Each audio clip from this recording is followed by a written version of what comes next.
Assalamualaikum warahmatullahi wabarakatuh. Perkenalkan, nama saya Dita Bella Putri Eka Suci, NIM 102200074 dari kelas D jurusan Hukum Ekonomi Syariah. Pada kesempatan hari ini, saya akan mempresentasikan mengenai makalah saya tentang al-dororu yuzallu, yaitu salah satu kaidah dalam mata kuliah kaidah-kaidah fikih. Langsung saja, yang pertama yaitu dasar kaidah. Kaidah ini merupakan salah satu dari kaidah yang sangat substansial di dalam ilmu fikih. Banyak kaidah-kaidah kecil yang diturunkan darinya. Dasar dari kaidah ini tidak terlepas dari Al-Quran dan hadis Nabi. Ayat Al-Quran yang senafas dengan kaidah ini adalah Quran Surat Al-Baqarah ayat 231 dan ayat 229 tentang hukum talak.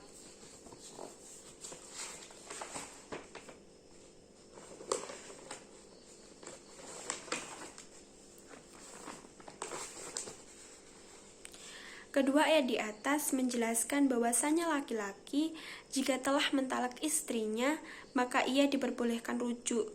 Tapi apabila ia sudah tidak membutuhkannya lagi karena sudah tidak ada kecocokan, maka tidak boleh mencegahnya karena akan menimbulkan doror pada pihak istri, yaitu lamanya masa iddah yang perempuan.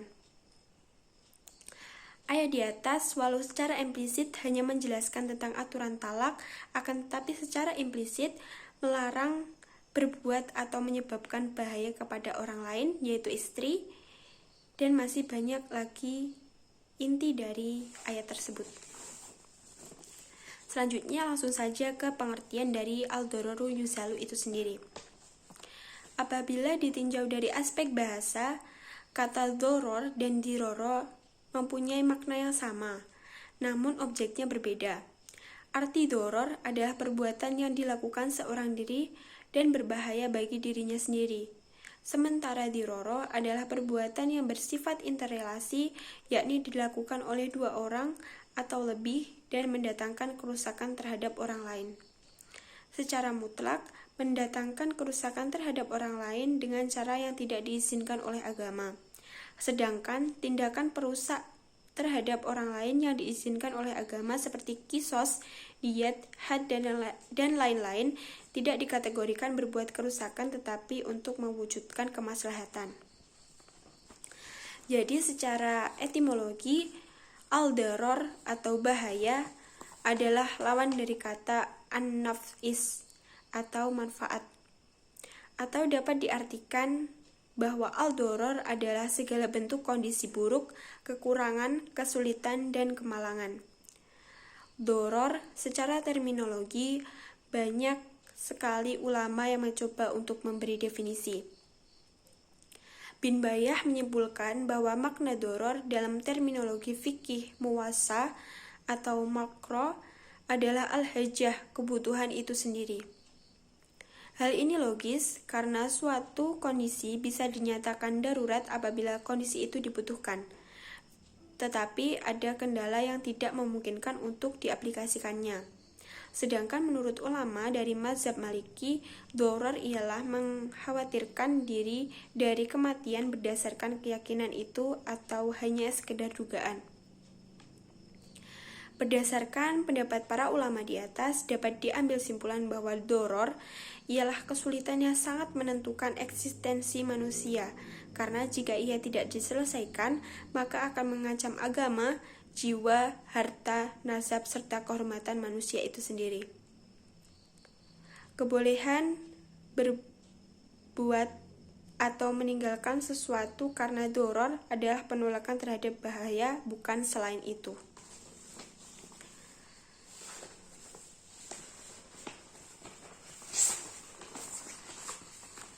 Selanjutnya kita masuk pada teknis dan mekanisme menghilangkan doror. Darurat atau doror adalah kesulitan yang sangat menentukan eksistensi manusia, karena jika tidak diselesaikan atau dihilangkan maka akan mengancam jiwa, agama, serta kehormatan manusia itu sendiri. Sehingga keadaan seperti ini memperbolehkan sesuatu yang dilarang dan dikenal dengan eliminasi hukum. Berikut adalah beberapa mekanisme dalam menghilangkan doror, yaitu yang pertama, sampai hilangnya kesulitan. Batasan menghilangkan doror atau menghapus doror adalah hingga hilangnya kesulitan atau darurat itu sendiri. Contohnya adalah saat kita transfusi darah, pada dasarnya hukumnya mengkonsumsi darah atau memindahkan darah orang lain ke dalam tubuh kita itu adalah haram, apalagi sesama darah manusia. Namun karena keadaan yang mendesak, darurat, dan mengancam nyawa, maka diperbolehkan sampai batas atau sampai kesulitan tersebut hilang. Yang kedua yaitu tidak melampaui batas. Barang siapa yang tidak menghendaki itu dan juga tidak berlebihan, maka tidak ada dosa baginya. Jadi selama sesuai dengan anjuran dan tidak berlebihan dalam menggunakan kesempatan eliminasi hukum ini, maka diperbolehkan dan tidak menjadi dosa baginya. Selanjutnya yaitu yang ketiga atau yang terakhir, dengan sesuatu yang tidak menyebabkan bahaya berikutnya, baik untuk dirinya sendiri atau orang lain. Jadi dalam menghilangkan doror, kita harus menghilangkan dengan cara yang sebaik-baiknya sehingga tidak menimbulkan bahaya atau kemudorotan selanjutnya.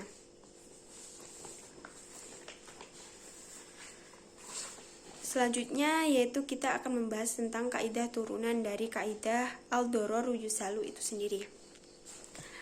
Yang pertama yaitu kaidah tentang suatu kebutuhan penting bila dianggap atau disamakan dengan kebutuhan darurat, baik kebutuhan penting yang berlaku umum atau khusus.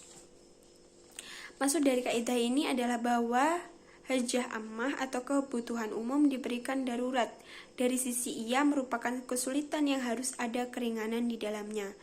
Contohnya adalah keputusan Islamic Fiqh Academy of India atas bolehnya asuransi bagi Muslim India. Atas dasar hukum komersil, asuransi adalah haram. Namun dengan pertimbangan menghapus mudarat dapat membuat hidup Muslim di India menjadi lebih terjamin, karena terhindar dari segala macam mara bahaya atau ada kompensasi apabila terjadi kemudaratan. Selanjutnya yaitu kaidah tentang keadaan darurat tidak berarti meniadakan hak orang lain. Hal ini dimaksud bahwa keadaan darurat tidak dapat menjadi sebab untuk melanggar hak orang lain. Contohnya saat seseorang diganggu oleh hewan tetangganya dan tidak ada cara lain untuk membela diri selain membunuhnya atau melukainya, tetapi harus menggantinya karena meski membunuhnya diperbolehkan tetapi tidak menghilangkan hak pemiliknya untuk memiliki hewan tersebut. Jadi kita apabila sudah merusak maka harus menggantinya meski kemudaratan itu dihilangkan dengan cara tersebut. Selanjutnya yaitu kaidah tentang kondisi darurat memperbolehkan sesuatu yang semulanya dilarang. Kaidah ini dimaksudkan apabila seseorang berada di dalam keadaan darurat atau mendekati darurat. Kemudian untuk keluar dari keadaan tersebut harus mengupayakan hal-hal yang sebenarnya dilarang maka diperbolehkan.